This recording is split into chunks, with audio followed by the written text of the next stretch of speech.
As early as 1990, Vietnam veteran turned corporate security chief Rick Rescorla warned of a possible terrorist attack on the World Trade Center.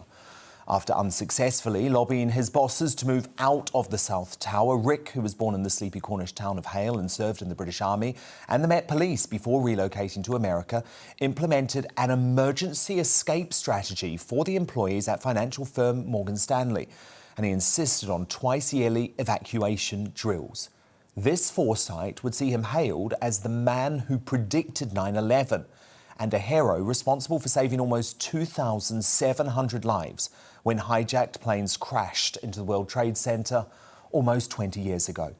Only 13 Morgan Stanley workers perished in the attack, but tragically Rick was among them. Fearless to the end, he was last seen on the 10th floor of the South Tower, climbing upwards, bullhorn in his hand, searching for anyone in peril.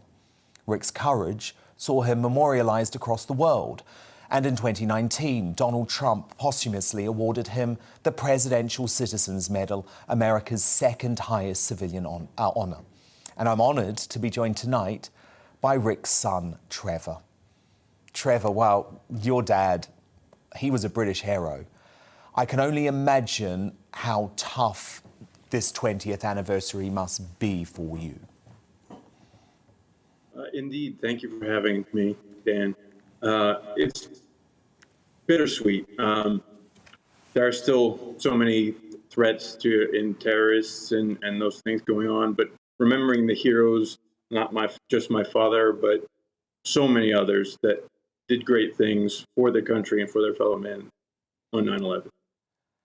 And what's so incredible is that Rick seemed to have a real understanding of the risks of a potential terrorist attack on 9/11. And it was that preparation which saw him able to save so many Morgan Stanley workers, because I was looking into his story. And what I find so amazing is that he knew he needed to get the staff out, even though officially they were all being told to just stay at their desks.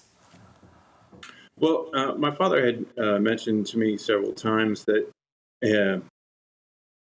in security business, sometimes you had to go with your gut and get people to safety, even though it was a difficult decision on what information you had with you, what would be best for the company and what would be best for the workers. So he felt that in his gut, it was time to go. Let's get the people out. Right. He was right, because the companies that delayed lost a lot more staff members. So it was amazing what he did. Trevor, can you tell me where you were on 9/11 and how you found out about the attack?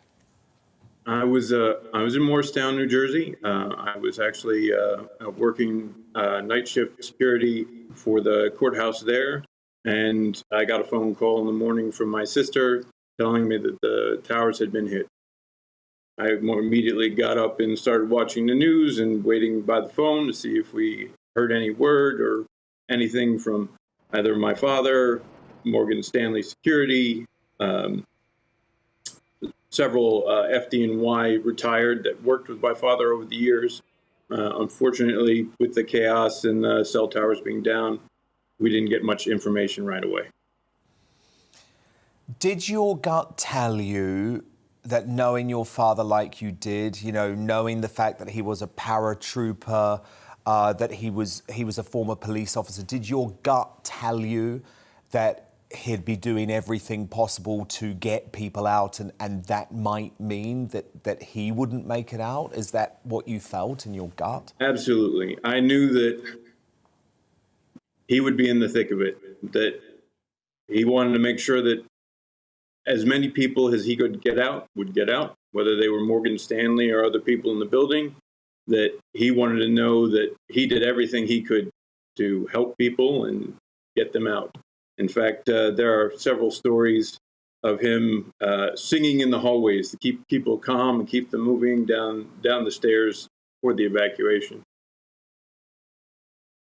That is absolutely beautiful. I mean, those days, Trevor, must have been the hardest of your life. How long did it take for you to be told that your dad hadn't made it out alive? We never actually got any sort of official word early on when we went down to the seaport and we were with the other family members giving DNA for identification and things like that. And it changed from a potential rescue effort to a recovery effort. We had a pretty clear idea that it was unlikely that he'd be coming out.